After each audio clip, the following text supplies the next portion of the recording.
saw in that 5-on-5 setting, Ari and Caitlin playing together for the first time. How do you anticipate that looking and having two point guard ball handlers on the floor at the same time? Yeah, I think it'll be really good. For us to be able to see off the ball a little bit more, in certain situations, and in playing on the floor with Ari gives her that opportunity to do that. I think it can give her a break. I think we can get her and our team different looks when that happens. So, this is really the first time that we've been able to practice that.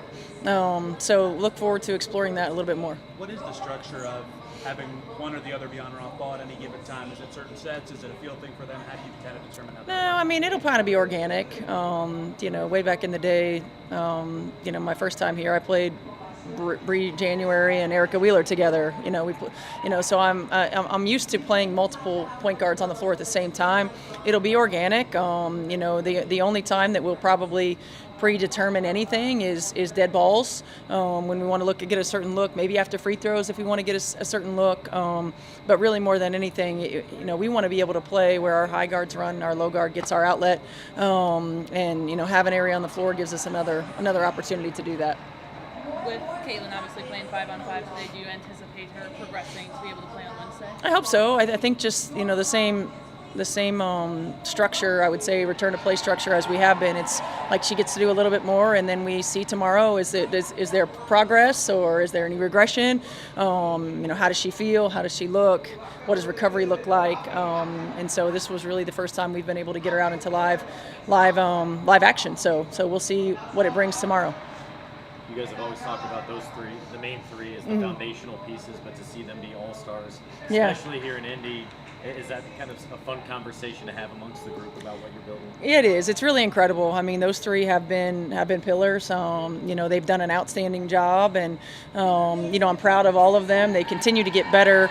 They continue to embrace the impact that they have on this organization, on this team, while continuing to be hungry for more. What do you try to make out of something like this, where you give these MVP season ticket holders a unique peek behind the curtain? I think the most important thing is to celebrate them as longtime season ticket holders, to celebrate them, to allow them to see some of the everyday behind the scenes work. The things that you do to prepare yourselves right for when the lights are on. It gives them a unique opportunity to get to know our players a little bit better through these Q&As, to get a little bit more hands-on with pictures and things like that as well. But more than anything, just thank them for their continued support of our organization.